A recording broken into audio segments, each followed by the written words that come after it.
Hello, welcome to the Management Channel. In this session, we're going to talk about leader-member exchange style of leadership. The definition is it conceptualizes leadership as a process that is centered on the interactions between a leader and its subordinates. Some theories focus on leaders, trait approach, skills approach, and a style approach. Other theories focus on the follower and the context. Situational leadership, for instance, contingency theory, and path goal theory. The definition here is the LMX theory makes the dyadic relationship between leaders and followers the focal point of the leadership process. Leadership is viewed as a series of dyads. Leaders form unique relationships with each subordinate individually. Researchers found two types of linkages. One, the in-group relationship marked by trust, respect, with liking and reciprocal influence. These members receive more information, more influence, and have more confidence and concern than the out-group members. The out-group members' relationship is marked only by formal communication based on job description and need to know. There's no trust, no liking, or no respect.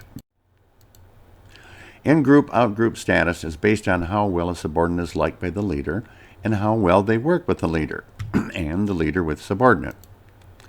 Initial perceptions and how members involve themselves in role responsibilities determines whether they become the in-group or the out-group.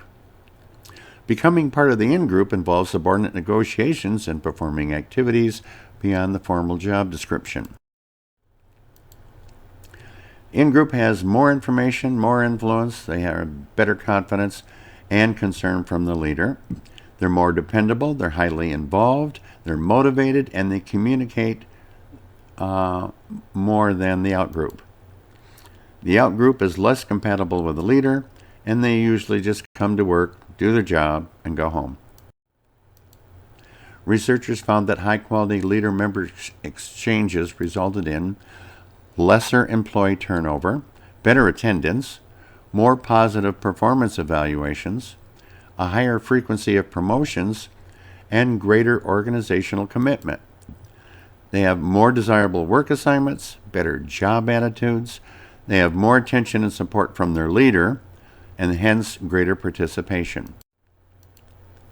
A prescriptive approach to leadership suggests a leader develop high-quality exchanges with all subordinates rather than just a few. 3 phases of leadership making which develops over time: the stranger phase, the acquaintance phase, and the mature partnership phase. In the stranger phase, interactions with leader-subordinate are generally rule-bound. They rely on contractual relationships. They relate to each other with prescribed organizational rules, and they experience lower quality exchanges. The motives of subordinates directed towards self-interest rather than the good of the group. In the acquaintance phase, it begins with offer by leader or subordinate for improved career-oriented social exchanges. Relationship tested, assessing whether the subordinate is interested in taking on new roles. Is the leader willing to provide challenges?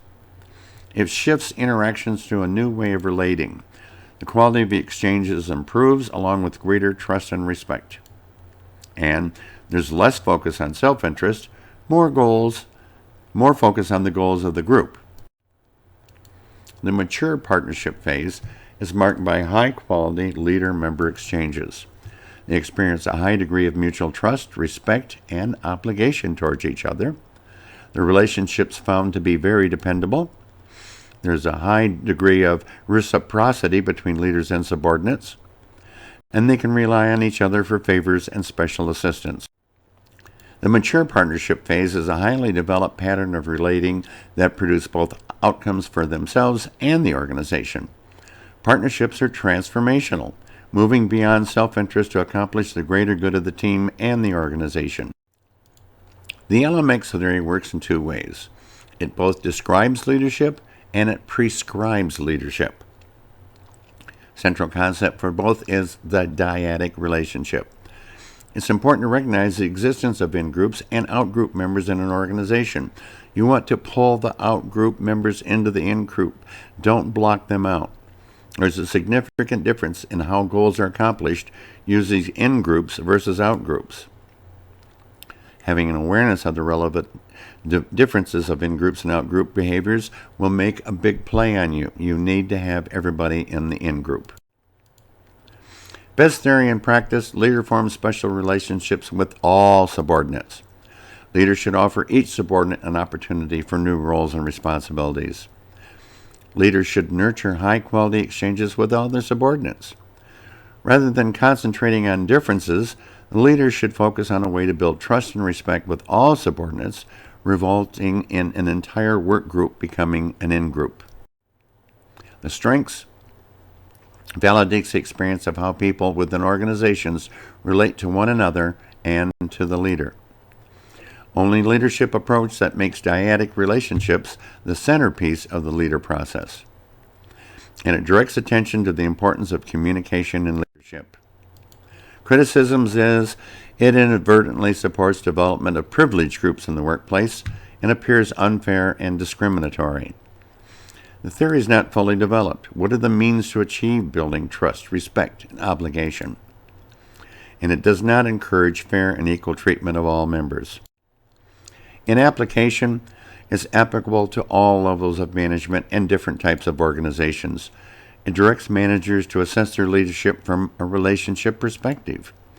Sensitizes managers to how in-groups and out-groups develop within their work units. And it can be used to explain how CEOs strategically develop special relationships with select individuals in upper. This concludes the leader-member exchange, and I hope you continue learning more about leadership styles. Thank you. Have a great day.